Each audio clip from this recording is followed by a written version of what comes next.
तो चलिए आइए, गुड इवनिंग स्टूडेंट्स।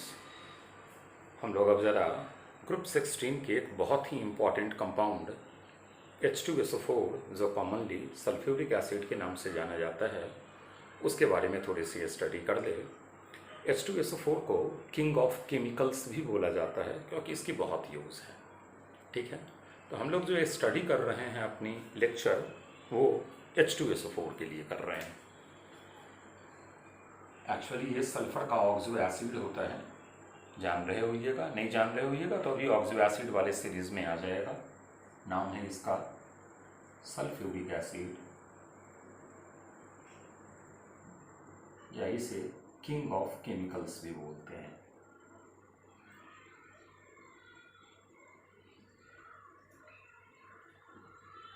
तो ऑब्वियस सी बात है कि हम लोग पहले ज़रा इसके मेथड ऑफ प्रिपरेशन जान जाएं कि हम लोग बनाते इसे कैसे हैं। तो इसको बनाने का जो बेस्ट वे है वो है कॉन्टैक्ट प्रोसेस। क्या होता है कॉन्टैक्ट प्रोसेस वो ज़रा समझिएगा। बहुत इजी है, डिफ़िकल्ट नहीं है। मल्टीपल स्टेप्स हैं, उन स्टेप्स से हम लोग H2SO4 ऑब्टेन करते हैं। सबसे पहले क्या है, sulphur plus atmospheric oxygen combine होकर के SO2 देते हैं। फर्दर SO2 क्या करते हैं, atmospheric oxygen catalyst vanadium pentoxide के साथ इसे रिएक्ट करते हैं, ये हमारा SO3 देता है। क्लियर है। अब दो वे है यहाँ से, ये समझिएगा। एक हम क्या किए, डायरेक्ट SO3 की हाइड्रोलिसिस कर दिए, H2SO4 बन गया। और एक दूसरा वे है वो सुनिएगा। हम लोग SO3 में क्या करते हैं, 98% H2SO4 ऐड करते हैं। ये लैब में हम लोगों को अवेलेबल होता है। तो 98% H2SO4 SO3 के साथ रिएक्ट होकर के H2SO7 आ जाता है। This one is your oleum. अब आगे हम लोग इस ओलियम को डाइल्यूट करते हैं, और इस ओलियम को अगर डाइल्यूट करें तो H2SO4 आ जाता है। ये 96 to 98% प्योर होता है। एज वेल एज इस H2SO4 को हम लोग किसी डिजायर्ड कॉन्सेंट्रेशन में चेंज कर सकते हैं। ये वाला हमारा किसी डिजायर्ड कॉन्सेंट्रेशन में चेंज नहीं होगा, ये फिक्स्ड है 98% H2SO4।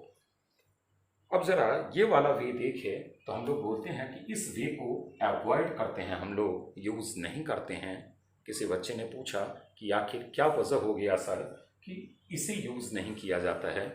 तो ज़रा बातों को सुनिएगा।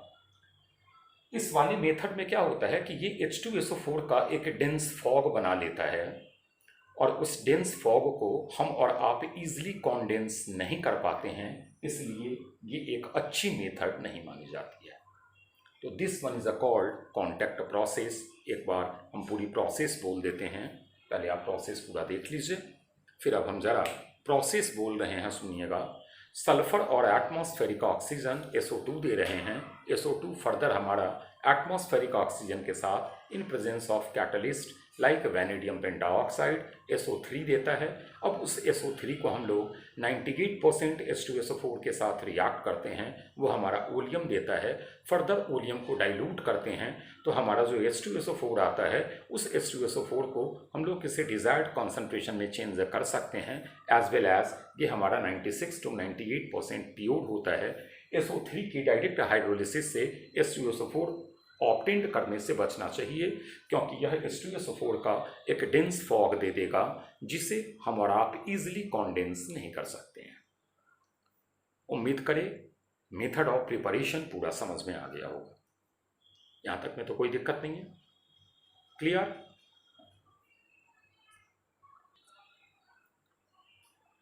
दो वे बताए हैं, जरा यहाँ केयरफुली देखिएगा। पहले वे में क्या है, कंटेनर में H2SO4 है और हम वाटर ऐड कर रहे हैं। दूसरे में क्या है, हमारा कंटेनर में वाटर है और H2SO4 ऐड कर रहे हैं। बोलता है कि फर्स्ट वाले से बचना चाहिए क्योंकि यह हाईली एक्सप्लोसिव होता है। मतलब कभी भी H2SO4 की कंटेनर में H2O नहीं डालना है, वाटर की कंटेनर में H2SO4 स्लोली ऐड करना है।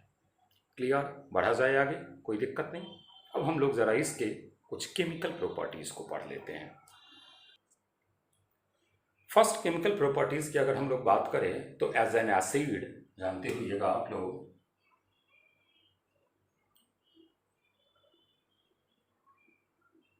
और यह हमारा डाइप्रोटिक एसिड होता है जो या तो एक ही बार में दोनों हाइड्रोजन रिप्लेस कर सकता है या सक्सेसिवली। मान लीजिए अगर हम सक्सेसिवली की बात करें तो ये हमारा बन जाएगा HSO4 माइनस वाटर ऐड किया हुआ है, और ये जो प्रोटॉन दिया उस प्रोटॉन से H3O plus, this one is your Ka1, और फिर हम HSO4 माइनस में वाटर ऐड करते हैं, ये हमारा बना दिया SO4 minus plus H3O plus, this one is your Ka2। Ka1 बड़ा होता है Ka2 से, और इन जनरल फर्स्ट डिसोसिएशन जो होता है वो कंप्लीट होता है, और सेकेंड डिसोसिएशन जो होता है वो पार्शियल होता है। यही वजह है कि जब भी हमारा सल्फ्यूरिक एसिड होता है तो ये दो तरीके का साल्ट बनाता है, एक हमारा HSO4 टाइप साल्ट और एक हमारा SO4 टाइप साल्ट, मतलब एक सल्फेट टाइप और एक क्लियर, जैसे Na2SO4 या NaHSO4। बढ़ा जाए आगे, कोई दिक्कत नहीं है। अब इसी में अगर आप लोग आ जाइए एज एन एसिड में, तो जब हम लोग इलेक्ट्रोकेमिस्ट्री पढ़ते हैं तो एक बहुत इंपॉर्टेंट यहाँ से हम लोग प्रॉपर्टीज़ पढ़ते हैं कि ऐसे सारे मेटल्स जिनकी ई नॉट निगेटिव है, मतलब such metals which are electropositive metals, वो जब H2SO4 के साथ रिएक्ट करते हैं तो H2 गैस इवॉल्व करते हैं एज वेल एज उस मेटल का सॉल्ट बनाते हैं। जैसे मान लीजिए कि आपने Zn के साथ रिएक्ट किया है H2SO4, ये H2SO4 हमारा डाइल्यूट है, तो फॉर्म हुआ ZnSO4 प्लस H2 गैस। मान लीजिए आप मैग्नीशियम के साथ रिएक्ट कर रहे हो H2SO4 डाइल्यूट, ये आपका बनेगा MgSO4 प्लस H2 गैस। क्या मैकेनिज्म अकर हुआ है ये ज़रा देखिएगा, तो Zn plus twice of H plus, ये हमारा प्रोडक्ट दे रहा है Zn2 प्लस प्लस H2। बहुत केयरफुली अगर आप रिएक्शन को ऑब्जर्व कीजिए तो जिंक हमारा ऑक्सीडाइज्ड हुआ है और H प्लस हमारा रिड्यूस्ड हुआ है।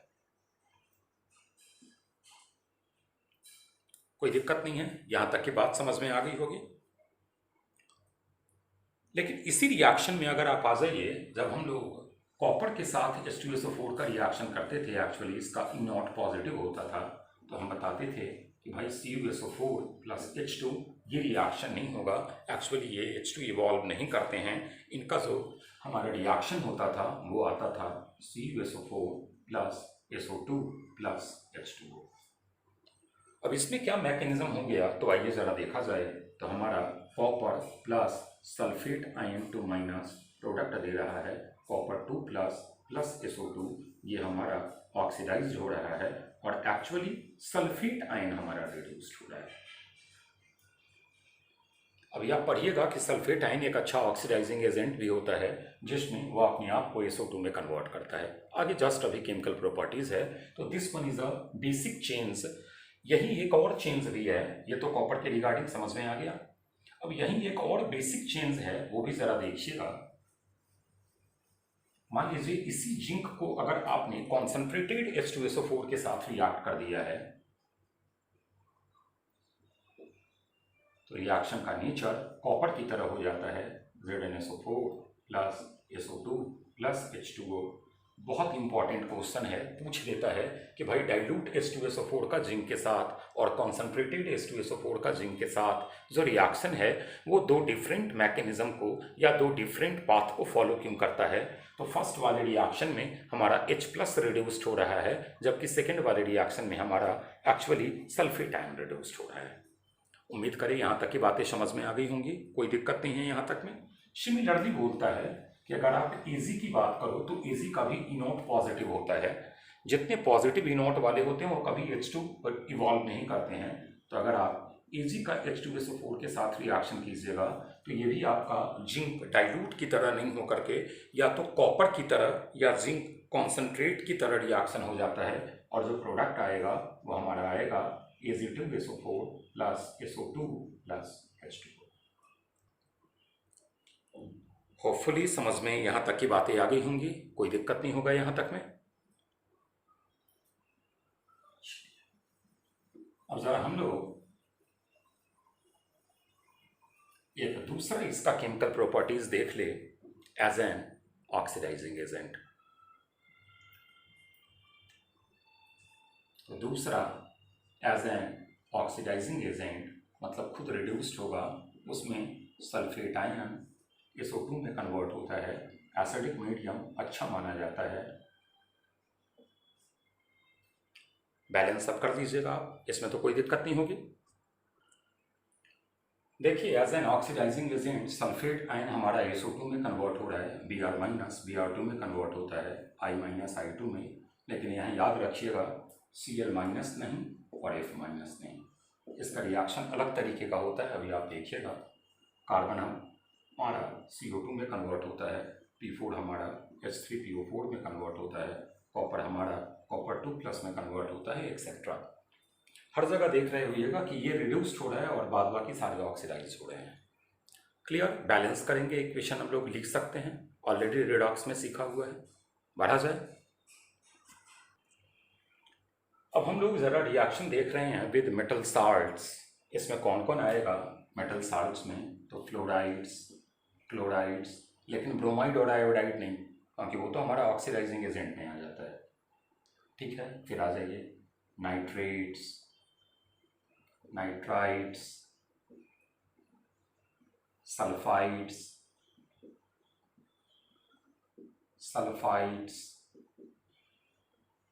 ऑक्सलेट,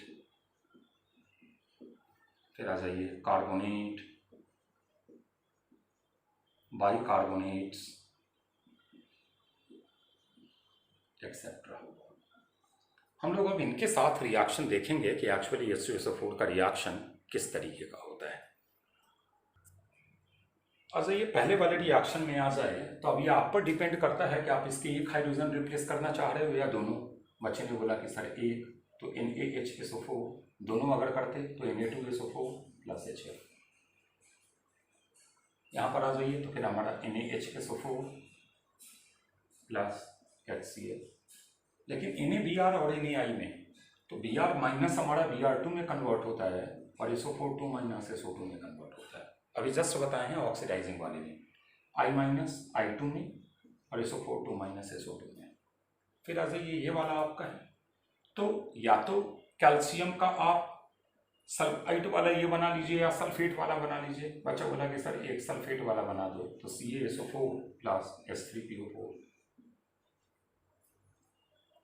फिर यहाँ पर आ जाइए तो ये आपका क्या दे देगा,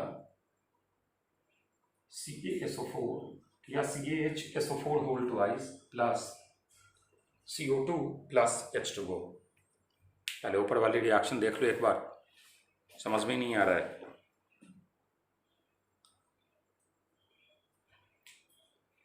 अरे ये ऑक्जेलिक एसिड है, CaSO4 आ गया प्लस H2C2O4। सॉरी, हमें लगा कि ये कार्बोनेट वाला ये है। फिर आ जाइए हमारा FeS और H2SO4 है। सोचिए, तो लग गया होगा कि एक तो H2S बनेगा और एक FeSO4 बनेगा। अब यहाँ जाइए तो हमारा एक आ गया HNO3 और एक आ गया Na2SO4।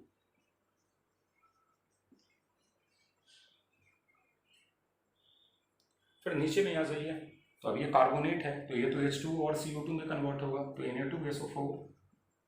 पहले ये कार्बोनिक एसिड बनाया, फिर ये H2O प्लस CO2 में आ गया। सिमिलरली आ जाइए यहाँ तो सेम प्रोडक्ट आएगा। क्या कोई दिक्कत? अब आ जाइए हम पहला वाला आ जाए Na2SO3 प्लस H2SO4। तो एक तो कंफर्म है कि Na2SO4 बनेगा प्लस H2O बनेगा। अब यहाँ CO2 के बदले SO2 आएगा।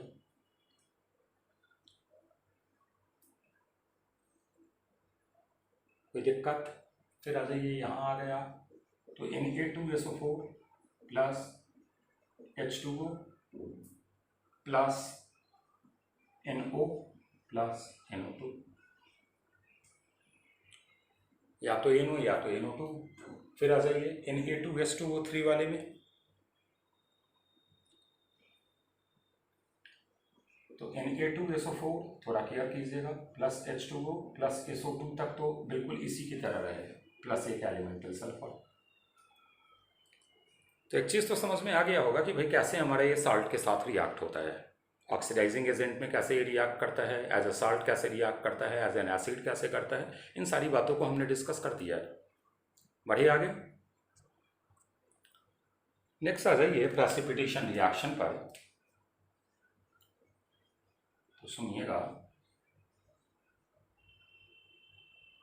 प्रेसिपिटेशन तैयारी CTI, उसको शॉर्टकट लिखा हुआ है PITIAON, उसी को PPT रिएक्शन दिए हुए हैं।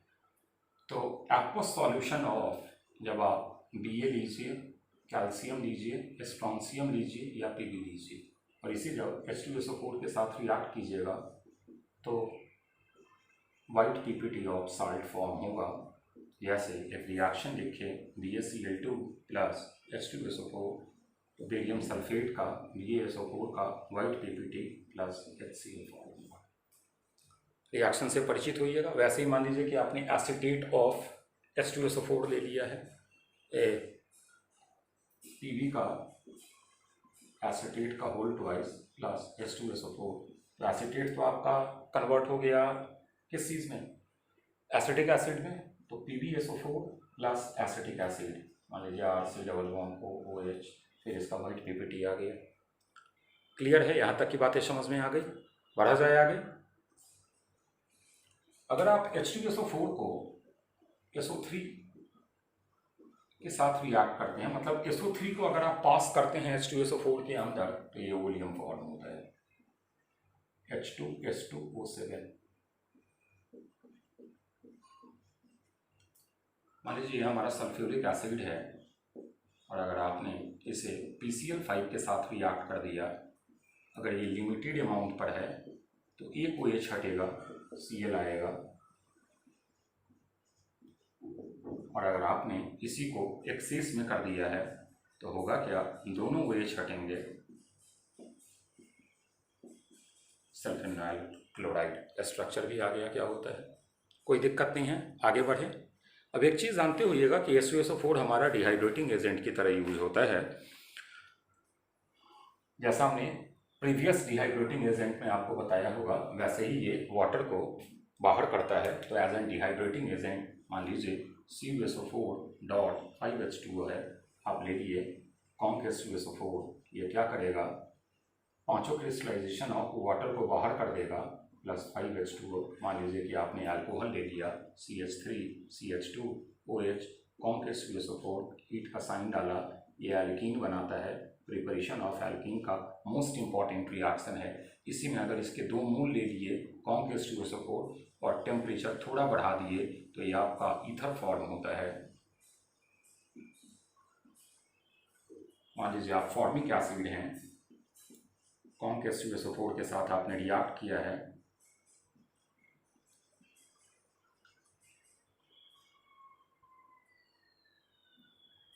तो H2O प्लस CO देगा,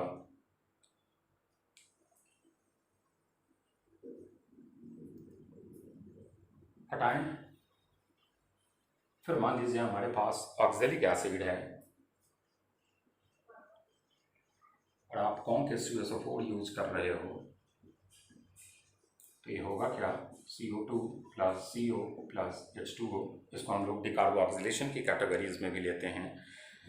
पढ़े हुइएगा, ये सारे रिएक्शंस हमारे ऑर्गेनिक में आते रहते हैं। फिर एक चीज़ और हम बताएं कि ऐसे सारे गैस जो H2SO4 के साथ रिएक्ट नहीं करते, like N2, O2, H2, Cl2 etcetera, इन सबको ड्राई करने में H2SO4 यूज किया जाता है। HCl भी आएगा इस कैटेगरी में, लेकिन अमोनिया और H2S को H2SO4 के साथ ड्राई नहीं करते।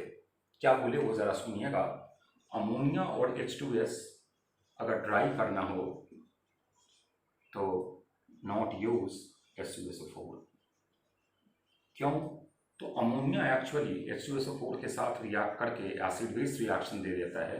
ये बेस है और H2SO4 एसिड है, ये साल्ट दे देगा NH4 प्लस HSO4 माइनस। और H2S के साथ अगर आप कीजिएगा H2SO4 का रिएक्शन तो होगा क्या, ये वाला एलिमेंटल ऑक्सीडेशन रिडक्शन रेडॉक्स या ऑक्सीडाइजिंग एजेंट है, तो ये SO2 में कन्वर्ट हो जाएगा और H2S आपका एलिमेंटल सल्फर बाहर कर देगा। क्लियर, बातें समझ में आ गई? उम्मीद करें कोई दिक्कत नहीं होगा। तो ये हमारा एक मोस्ट कॉमन या most important chemical properties of H2SO4 था, जिसको ऑलमोस्ट हमने डिस्कस कर दिया है। अब जो थोड़ी बहुत प्रॉपर्टीज मान लीजिए आपका रह रहा होगा, उसको आप थोड़ा एक बार NCERT से रीड कर लीजिएगा। क्लियर है, कोई दिक्कत नहीं है? चलिए आज के लिए इतना ही, थैंक यू। फिर आगे ग्रुप 16 में अब हम अगली क्लास में कुछ स्ट्रक्चर्स पर बात करेंगे और H2S पे बात करेंगे। Okay, thank you.